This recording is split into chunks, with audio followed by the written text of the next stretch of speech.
তো আজকে দেখো ক্লাস 5-এর ইংলিশের ডাফ অ্যান্ড ডার্টির যে বইটা রয়েছে তো দেখো তুলসী প্রকাশনীর এর 188 পেজের যে এক্সারসাইজগুলো রয়েছে, অর্থাৎ দেখো আজকে কোন স্কুল, দেখো মঙ্গলা একাডেমি এইচএস। তো এর এক্সারসাইজগুলো আজকে করানো হবে। তো দেখো এ থেকে দেখো অ্যান্সার দ্য ফলোয়িং কোয়েশ্চেন, নিজের প্রশ্নগুলির উত্তর এখানে লিখতে বলা আছে। 1 নম্বরে দেখো what does the name Mumtaz মহল মিন, অর্থাৎ এই যে শব্দটা রয়েছে মুমতাজ মহল এর মানেটা কি। তো এখানে কিন্তু দেওয়া রয়েছে, দেখো it means the brightest crown of the world.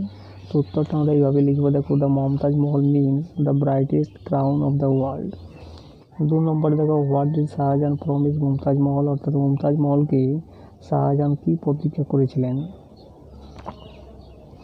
তো উত্তরটা আমরা এইভাবে লিখবো, দেখো Shahjahan promise Mumtaz Mahal that he would not marry again. এরপরে বি নাম্বারটা দেখো write T for true and A for false statement in the given boxes, অর্থাৎ ট্রু ফলসগুলো বক্সের মধ্যে লিখতে বলা হচ্ছে। 1 নম্বরে দেখো Tarun sees grandfather asked him what is a mausoleum, অর্থাৎ তরুণের গ্র্যান্ডফাদার অর্থাৎ ঠাকুরদা জিজ্ঞাসা করেছিল তাকে যে হোয়াট ইজ এ মৌসোলিয়াম, মৌসোলিয়ামটা কি, এটা অবশ্যই ফলস হবে, যেহেতু এটাকে তরুণে জিজ্ঞাসা করেছিল নিজে যে মৌসোলিয়াম কি। এরপরে 2 নম্বর দেখো Prince Khurram became the emperor in the year 1628, অর্থাৎ খুররম তিনি সম্রাট হয়েছিলেন 1628 খ্রিস্টাব্দে, এটা অবশ্যই ট্রু হবে।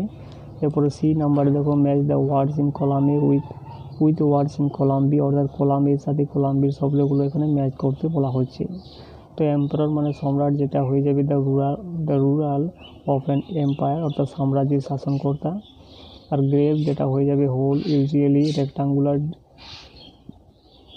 ডাক টু বুড়ি আর ডেড বডি, যেখানে ডেড বডিকে কী করা হয়, বুড়ি করা হয়, কবর দেওয়া হয়।